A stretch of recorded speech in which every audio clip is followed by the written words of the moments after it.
Hi everyone, my name is Elizabeth and I'm going to be presenting on von Guericke's disease or glycogen storage disease type 1. And just as a reference, any in-text citations will be in the notes of this presentation. So, glycogen storage diseases are metabolic disorders that affect either the synthesis or the lysis of glycogen. There are over 16 different types of glycogen storage disease, and my presentation is going to focus on type 1, which is the most common and it is the most severe. Glycogen storage disease type 1 is an inborn error of metabolism that results in the inability to break down glycogen during periods of fasting. It's autosomal recessive, so both parents have to carry the recessive gene, and then if they are both heterozygous for it, that means approximately 25% of their offspring will inherit it, and that is displayed in this icon here. And there are two subtypes of GSD1, type 1A and 1B. So just as a little review, I put down glucose and glycogen. So glucose is a monosaccharide molecule and it's a simple sugar, and it is the most important source of energy for all organisms and the cells in our bodies. Carbohydrates are just compounds made of sugars, starch, and cellulose. Glycogen is a chain of 8 to 12 glucose molecules, and its main function is to serve as stored glucose. And glycogen storage occurs primarily in the liver, but also in the kidneys and in the brain, but mostly the liver. So in order to fully understand how glycogen storage disease works, we have to recall how our bodies normally maintain blood glucose levels. So homeostasis requires blood glucose levels to be maintained consistently between 70 and 120 milligrams per deciliter. We rely primarily on the consumption of food to fuel our cells. However, we're not always eating, and between meals we enter periods of fasting. Regardless of whether or not we are already consuming food, our bodies need to maintain our blood sugar between 70 and 120. So this is how we do it. We consume food, mostly carbohydrates, and our bodies begin to break down the carbohydrates into glucose, and this is called glycolysis. Our bodies break down the glucose we consume into energy via various metabolic pathways. We use the glucose that we need immediately, and then to prepare for fasting, the liver secretes enzymes that take glucose molecules and bunch them together into glycogen molecules. Then the body undergoes glycogenesis and stores the glycogen molecules in the liver. When a meal is complete, the body enters a period of fasting, and the body has exhausted the free glucose and the blood glucose begins to drop. To maintain blood sugar, again between 70 and 120, the body needs to access that stored glucose in glycogen. So the liver secretes different enzymes that break down the glycogen molecules back into glucose molecules, which the body will use for energy until the next meal. And this icon sort of simplifies the metabolic pathway that our bodies use to maintain blood glucose. So with glycogen storage disease 1, there is a deficiency in the enzyme glucose 6-phosphatase, which is what enables glycogenolysis. So you can see on this icon where the missing link is. In someone with GSD1, they will consume food, the body will break down the food into sugar through glycolysis, then the body will create glycogen for fasting, but then when fasting occurs, the liver doesn't know how to break that glycogen back down into glucose. So the immediate effect is that within a couple hours of consuming a meal, someone with GSD1 will become severely hypoglycemic. And because the body is unable to acquire glucose from glycogen, it attempts to compensate, and we see these secondary metabolic effects. So we see lactic acidosis. As the blood sugar falls, lactic acid rises, and that causes metabolic acidosis. Hypertriglyceridemia. Triglycerides are normally converted into fatty acids during fasting, and hypertriglyceridemia is the result of chronically low blood sugar and the body trying to find a source of energy. And finally, hyperuricemia. So uric acid levels will rise in response to high levels of lactic acid.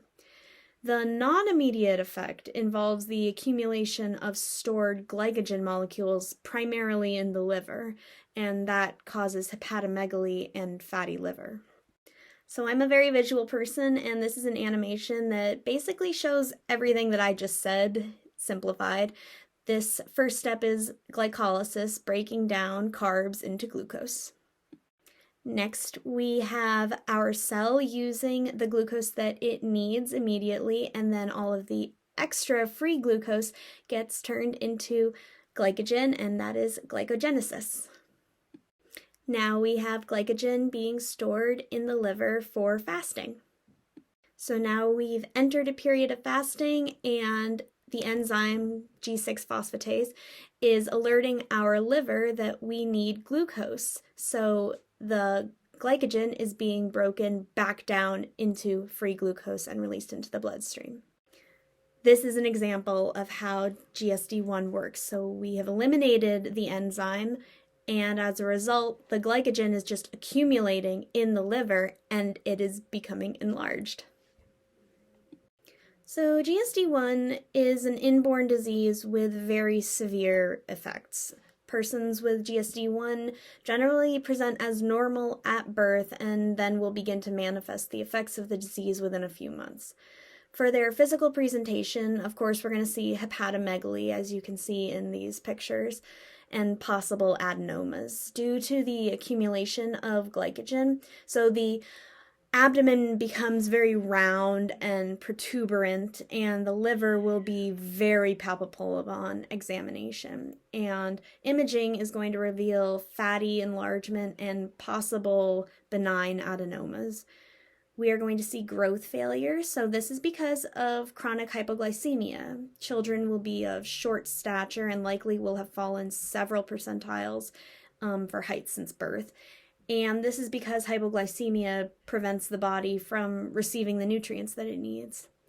We might see signs and symptoms of hypoglycemia, but this is not a good sign to go by because it is really inconsistent.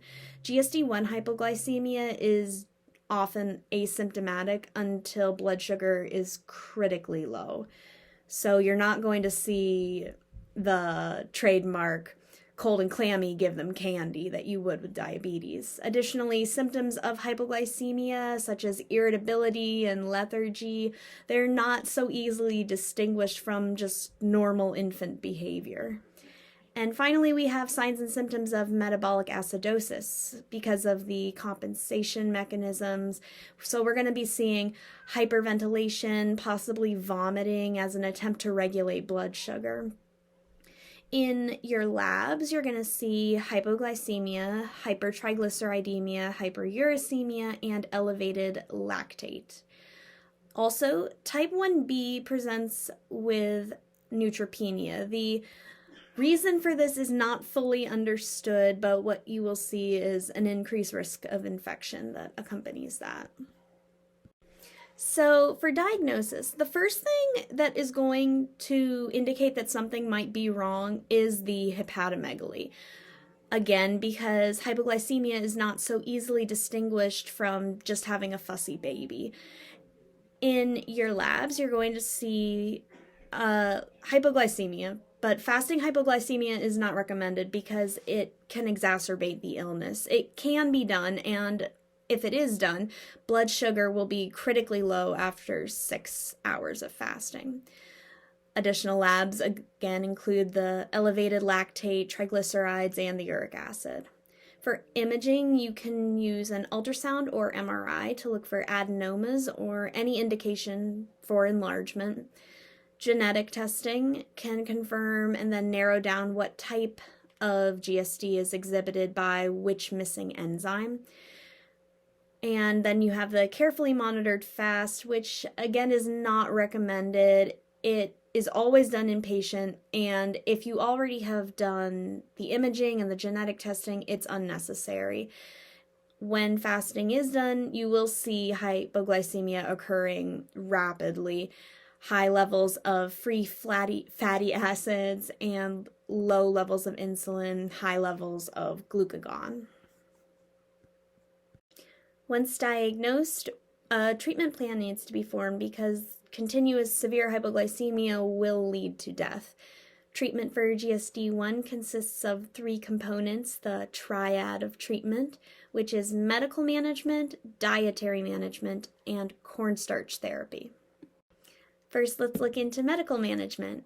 Medical management requires constant medical interventions and ongoing assessments and appointments. So we're going to have, first of all, frequent AccuChecks. It's especially necessary because hypoglycemia is asymptomatic until severe. And when we say frequent, it's upwards of 12 times a day. The current standard for prescribers and AccuCheck strips is actually up to 25 times a day. Labs, we're going to be running complete metabolic panels approximately every 3 months, quarterly, and of course during periods of illness. We are also going to be seeing yearly liver ultrasounds or imaging, monitoring the size and the quality of the liver, looking for any development of adenomas or changes. We are going to be consulting with a dietitian for support and education and a metabolic specialist. There is likely going to be involvement with home health nursing because treatment does require night care and specialized monitoring at school. This is not something that you can manage with a school nurse. And finally, we have a very specialized treatment for hypoglycemia. Effectively treating GSD1 requires regaining control of severe hypoglycemia and then providing the correct interventions when hypoglycemia does occur. GSD1 hypoglycemia is not treated the same way diabetic hypoglycemia is. So we have to remember that GSD1 is a disorder of glycogenesis and diabetes is a disorder of insulin. With GSD1, you do not have an insulin deficiency. So if you provide an intervention that is going to cause a blood sugar spike, insulin will kick in and it will create rebound hypoglycemia. So glucose gel and juice, the things we would normally see in hypoglycemia with diabetics, they should only be used if blood sugar values are less than 50 in an individual with GSD1. And when they are used, it should be very sparingly, and it is always paired with some form of carbohydrate source to avoid the rebound hypoglycemia. Something that is preferable are these nice, easily digested, simple carbohydrates. So if a kid with GSD1 presents with a blood sugar of 65, their family has a careful plan in place and they're going to be grabbing the Doritos before they go for the orange juice. Absolutely no lactated ringers because lactated ringers contain lactate and that's only going to exacerbate the current lactic acidosis that presents with GSD1. And finally, no exogenous glucagon. Glucagon is a hormone that tells the body to break down glycogen, and in GSD1, that is ineffective because the body doesn't know how to do that. So any glucagon is a futile effort. The next component in our triad of treatment is dietary metabolic control. So first, carbohydrates must be consumed at meal times. We want to encourage carbs which are low glycemic index because high glycemic index carbs are going to be rapidly broken down into sugar. Excessive sugar is going to then be converted into glycogen. So current recommendation is less than 5 grams of sugar per meal for most children under 100 pounds. And then we want to make sure that we're providing nutrient-dense foods and offer multivitamins. I have here a very basic food pyramid, and I circled the carbohydrates because that's really what we want to focus on here. And then I put X's through the restrictions. So we want to limit fructose because fructose is a simple sugar and is almost immediately converted into glycogen. We want to limit dairy because, again, this contains lactose and that will just exacerbate lactic acidosis. And we want to avoid artificial sweeteners because artificial sweeteners can actually elicit an insulin response and that will only drop blood sugar, and that's not what we want. Finally, we have the cornerstone of GSD1 treatment, which is the consumption of raw cornstarch. Cornstarch is a long-burning starch that provides gradually digested glucose, and thus it can regulate blood glucose levels. Blood sugar ordinarily begins to fall within 2 hours of consuming food, but a dose of cornstarch can maintain blood sugar for 4 hours. Cornstarch doses are determined by weight and are prescribed by a metabolic practitioner. Doses are measured precisely in grams, and when it is time to consume, a dose will be mixed with approximately 30 milliliters of cold water. Has to be cold, can't be hot, because if it's hot, it will cook the cornstarch. It needs to be raw in order for it to be effective. Cornstarch doses are consumed 4 hours apart, and meal time is timed to occur toward the end of a dose. It is very important to keep in mind that GSD1 is an extremely time-sensitive disorder, and management does rely on keeping a very strict schedule. So this is a very basic visual representation of how cornstarch and dietary management work in treating GSD1. The first graph that you see, that is how our bodies react. So the blue peaks, that would be our blood sugar during meals. And then the pink is our body breaking down glycogen into glucose and keeping our blood sugar within that golden range. The bottom chart, we again have these spikes with consuming a meal, and then the green represents cornstarch doses, so the peak being consuming the next dose. And so that is providing a sort of alternative to what we would use glycogen for. I mentioned that management requires a very time-sensitive schedule, so here is an example of how those cornstarch doses and meals work into treatment. We have cornstarch being consumed every 4 hours, with meals placed very specifically at times toward the end of a dose, and AccuChecks are to be performed prior to every intervention to monitor for hypoglycemia. As always, it is important that we consider the implications of diagnosis. I mentioned that untreated GSD is going to lead to morbid complications associated with liver disease, hypoglycemia, and eventually death. But when managed, individuals can thrive, and long-term consequences of the disease can be reduced and potentially avoided altogether.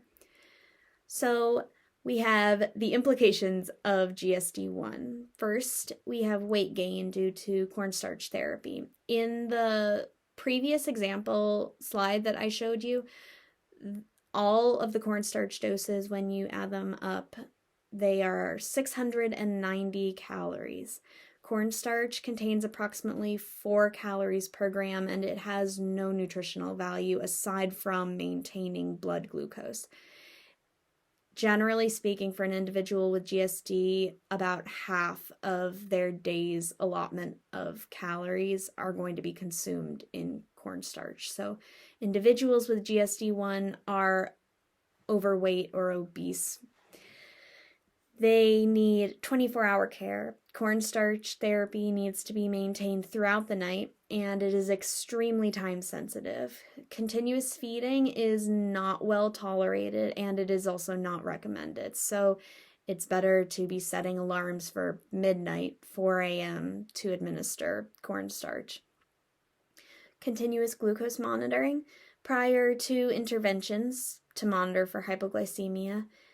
I mentioned earlier that the recommended prescription for strips and lancets is for up to 25 times a day.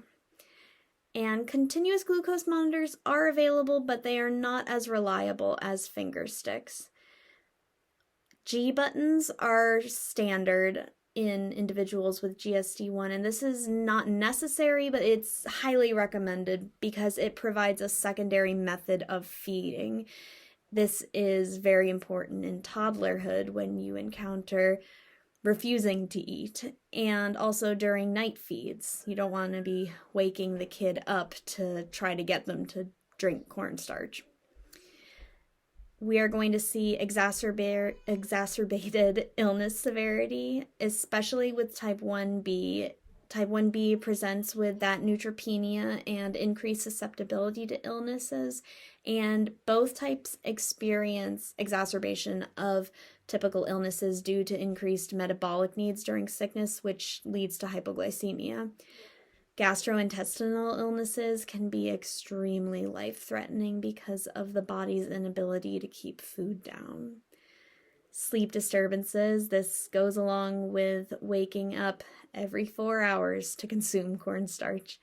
And finally, we have the psychosocial effects. Social development can be complicated by presence of a nurse at school, frequent hospitalizations, and then we have dietary restrictions. This weekend is Halloween, and imagine how you would feel at your class's Halloween party not being able to have the cupcakes or the candy. I wanted to, as my conclusion of this presentation, give you a little information about the prognosis for GSD, because it really is incredible how far medicine has come just in the last 50 years. GSD1 was first identified in 1929, and it was a fatal disorder of childhood diagnosed upon autopsy. Infants succumbed within the first year. Cause of death could be attributed to SIDS or failure to thrive. And the first big breakthrough happened in 1971 when the link was made to hypoglycemia and the discovery that a continuous source of glucose would greatly improve the outcomes for patients. But there was still a lot of difficulty as to what was an appropriate source of glucose. Hypoglycemia was able to be prevented, but not without the continuous accumulation of glycogen. Then in 1982, doctors Chen and Sudbury identified that raw cornstarch maintains blood glucose levels within a safe range without the accumulation of glycogen, because cornstarch is a low glycemic index carbohydrate. Prognosis is continuing to improve with advances in medicine, including enzyme replacement therapy, genetotherapy, and the first kids that were given cornstarch therapy are now entering their 30s and 40s, and they are not showing the fatal manifestations of the disorder, and as far as we can tell, they're going to have a very normal life expectancy. And the future only looks bright for those with GSD1. And I hope you really enjoyed my presentation. My references are on the next slide. Thank you.